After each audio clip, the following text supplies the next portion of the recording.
इनके साथ पोज ले रही हूँ ना। इनकी शक्ल ही हो रहा है गर्मी में कि जहन्नम ही है। हेलो।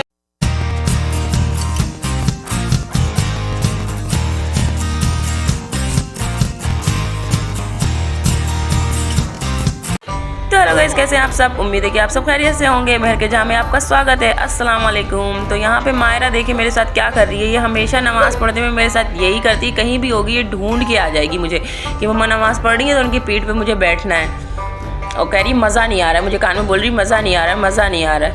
और फिर उसके बाद जो है ना, मायरा को मैंने नमाज़ पढ़ चुकी थी, मैं मायरा को बोला कि जाओ, लेकिन वो जा ही नहीं रही थी। किसी से कह रही मेरे साथ वीडियो बनाएं आप। गाइस आप लोग देख रहे हैं मायरा कितना तंग कर रही है, मुझे नमाज नहीं पढ़ने दे रही है। नमाज में मेरे ऊपर बैठ जाती है ये गंदी। मायरा को मैं छेड़ रही हूँ। बस मैं नमाज पढ़ चुकी हूँ। अब हम क्या पढ़ने जा रहे हैं मायरा? कुरान शरीफ। तो आज इफ्तार में मैंने सोचा मैं टिक्की बना लेती हूँ, जो स्ट्रीट फूड बहुत ज़बरदस्त मुझे लगता है। मैंने आलू में लिए और आलू में नमक डाल दिया। नमक इसलिए डाला क्योंकि अच्छे से उसके छिलके उतर जाएं। और यहाँ पे मैंने प्याज, मिर्चा और धनिया लिया हुआ है, जिसको मैंने इसलिए लिया है ऊपर से टॉपिंग करने के लिए। और ये देखें मेरे पास एक अजूबा सा गैजेट है जो मैंने दराज से ऑर्डर किया था। इससे बहुत अच्छा आलू मैश होता है। और आलू मैश करते करते ऐसा हो जाता है कि दिल करता है कि बस आलू के मैश करते करते हम उसके साथ खेलते ही रहें। देखिए कैसे पल बाहर निकल रहा है ना, मुझे बड़ा प्यारा लगता है। बचपन में हम लोगों के पास ना एक मशीन होती थी, उसमें हम लोग क्या करते थे, चने की दाल होती थी तो अम्मी कहती थी इसमें पीसने के लिए, तो उसमें बिल्कुल सेम इसी तरीके से चने की दाल बाहर निकलती थी पीस के, जब शब रात होती थी। तो यहाँ पे मैंने आलू का मटेरियल तैयार कर लिया। उसमें मिर्चा, कुटा हुआ नमक, ज़ीरा, धनिया, हरा धनिया, चाट मसाला, अनारदाना सब डाल के टिक्की बिल्कुल अच्छे से तैयार कर ली। और उसे मैंने तेज़ आंच पहले तेल पे किया था, फिर धीमी आंच पे अच्छे से सेक लिया है दोनों तरफ से। और इतनी लाल क्रिस्पी टिक्की तैयार हुई थी। और उसके ऊपर मैंने अब डाला है दही। दही को मैंने हल्का मीठा मसाला में मीठा किया हुआ था, मतलब चीनी डाली हुई थी। ऊपर से मैंने इमली की चटनी डाली है। उसके ऊपर मैंने चाट मसाला और टॉपिंग के लिए जो मैंने चीज़ें रखी हुई थी वो डाली। तो रेडी है मेरी अफ्तार यहाँ पे पूरी, जो हम लोगों ने आज करनी है। और उसके साथ साथ ये था कि मैंने कस्टर्ड बनाया हुआ था, तो कस्टर्ड में जेली मैंने डाला था, केक वेक सब जो मैंने खुद से ही बनाया हुआ था। मायरा की अफ्तार खुल चुकी है, हमेशा ही खुल जाती है वो, जो है अज़ान से पहले ही रोज़ा खोल लेती है। तो देख रहे हैं आप मेरा कस्टर्ड कितना खूबसूरत सा दिख रहा है ना। तो बस अब अज़ान हो रही है तो हम लोग अफ्तार कर रहे हैं। तो मुझे घर के पास वाली मार्केट में जाना था, वहीं पे रुबाब का भी घर है। तो मैंने फसी से बोला कि मुझे फ़िलहाल रुबाब के पास छोड़ दो, मैं उसके साथ ही मार्केट चली जाऊंगी। तो बस हम लोग निकल पड़े।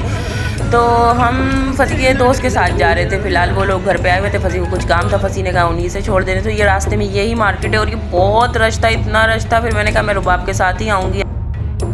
अभी मेरे साथ बैठी है मरियम, और हमें ये समझ में नहीं आता कि ये बच्चे हमारे घर के इतने कंजर हैं, सबके घर के ऐसे ही होते हैं।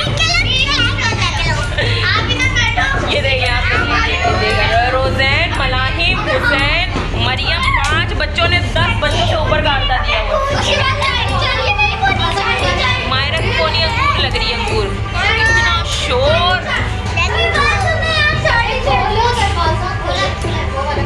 और यहाँ पे एक और शैतान सो रहा है गाइस, मोबाइल देख रहा है एक शैतान। यहाँ पे सब लोग मार रहे हैं एक दूसरे को। हेलो गाइस, तो सब्सक्राइब कर दिएगा, लाइक कर दिएगा, शेयर कर दिएगा, बेल आइकन को प्रेस कर दिएगा, ताकि आपको सब वीडियो की पता चल जाए। वैसे तो हम लोग सब खा के गए थे, पर रुबाब माइक्रोनी भी उन्होंने फटाफट बना के वो लेके आ गई। तो बस बच्चे माइक्रोनी खाने लगे। तो ये अबाय का स्कार्फ ना, मरियम ने मुझे ये वाला स्कार्फ दे दिया है पहनने के लिए। देखती हूँ ये भी कैसा लग रहा है मेरे ऊपर।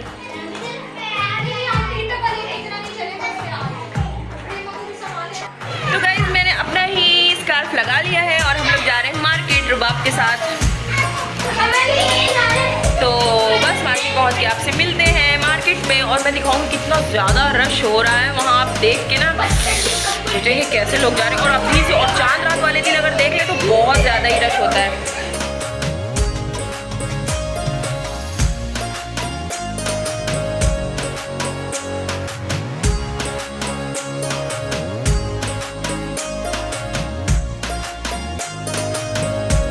तो मार्केट रुबाब के घर से काफ़ी पास है, तो हम लोग पैदल पैदल ही आ गए। और पीछे के दरवाजे से हम लोग अंदर आए हैं, सामने से हमने एंट्री नहीं की।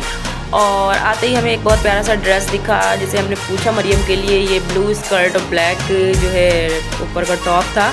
बहुत हसीन लग रहा था, बहुत प्यारा सा। तो रुबाब ने इससे पूछा कि ये कैसे दे रहे हैं, तो वो आपस में रुबाब की और उनकी बात हो रही थी कितने में दे रहे हैं कितने में नहीं। मैं आगे बढ़ गई थी क्योंकि मैं वीडियो शूट कर रही थी। तो बस उसके बाद हम लोग आगे चल पड़े। इतना रश था कि भाई हिसाब से ऊपर।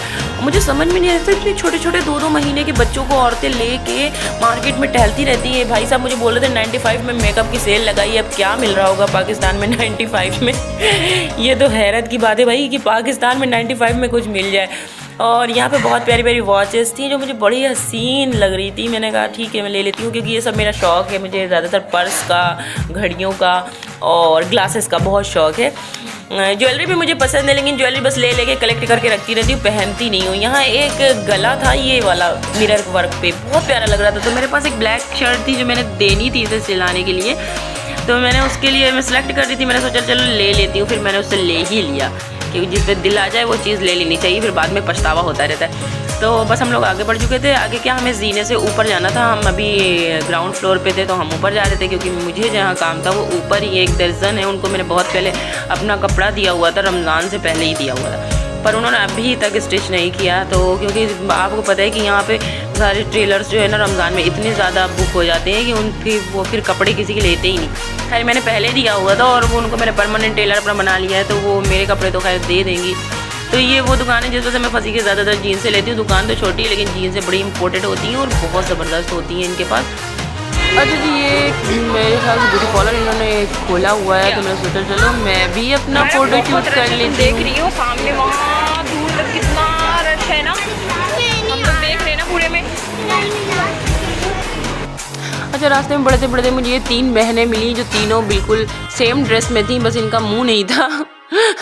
और यहाँ से हम लोग बढ़ रहे थे, तो मैं तो बस ये चकाचौंध वाली रोशनी वाले कपड़े आप लोगों को दिखाने के लिए ले रही थी, लेकिन मुझे इतने पसंद नहीं है। एम्ब्रॉयडर्ड सूट अच्छे लगते हैं, जैसे लोन वोन के कपड़ों पे हल्की सी कढ़ाई हो तो बहुत प्यारी दिखती है। तो बस हम लोग मार्केट टहल रहे थे, क्योंकि वो दर्जन जो थी वो नीचे कहीं किसी मार्केट में गई हुई थी। तो उनके जो मास्टर साहब थे उन्होंने बोला था कि आप थोड़ी देर मार्केट देख लें, फिर वो आ जाएंगी तो फिर हम आपको इन्फॉर्म कर देंगे कॉल पे। मैंने कहा ठीक है। तो हम लोग बस नीचे देख रहे थे और देखे ना कितने ज़बरदस्त डेकोरेशन के लिए फ्लावर्स और ये सब रखे हुए थे। मतलब ईद पे हर चीज़ की रौनक है। पर्दों की शॉप पे जाओ तो पर्दे एक से एक थे, चादर की शॉप पे जाओ तो चादरें एक से एक है। मतलब कहीं लोगों की कमी नहीं है। कौन कहेगा कि पाकिस्तान में गरीबी, भाई कौन कहेगा कि अवाम गरीब है। तो चलते चलते एक शॉप दिख गई और मेरी बेटी को कुछ लेना ऐसा हो ही नहीं सकता। उसने तो टॉयज भी लेने हैं, तो अपनी पोनी का सामान लेना है, बुंदे पहनने नहीं है पर लेने हैं। तो बस हम लोग थोड़ा सा इन्हीं से शॉपिंग हमने की, उसके बाद हम निकलने लगे। बाहर भी दिख रहा है, आप देख सकते हैं बाहर का भी ये न्यू कॉलर खुला है। मेरे ख्याल से ये खोला है इन्होंने ईद की उस पे ज़ैनब्स। तो हम लोग यहाँ पूछने आए हैं कैरेटिन। हम लोग आगे बढ़ जाते हैं और रुबाब जो है ना वो पीछे ही कहीं गुम हो जाती है, कहीं मार्केट में रुक जाती है। अभी मैं इनके साथ पोज ले रही हूँ ना,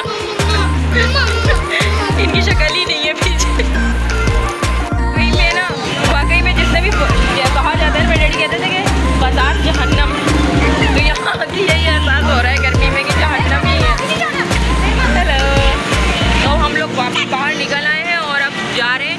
और क्या कहते हैं, बहुत रश, इतना रश है, इंतहा से ज़्यादा बाज़ार में रश था कि इंसान कुछ ख़रीद नहीं सकता। ये खुद भी औरतें सारी टहला करती हैं, इनसे कुछ ख़रीदा थोड़ी नहीं जाता। देख के मायरा तो गाइस फंसी आ चुके हैं हमें लेने, और हम लोग रुबाब के घर से बाहर निकल के आ चुके हैं और रास्ते में रुके। यहाँ पे होटल पे ना अक्सर फंसी बैठते हैं रात के वक्त पे। यहाँ पे होटल बना हुआ है तो रात के वक्त फंसी यहीं बैठते हैं। ये यहाँ पे शेडो लगा इसलिए दिखाई नहीं पड़ रहा शहरी के टाइम तक। तो बस वहीं पे है।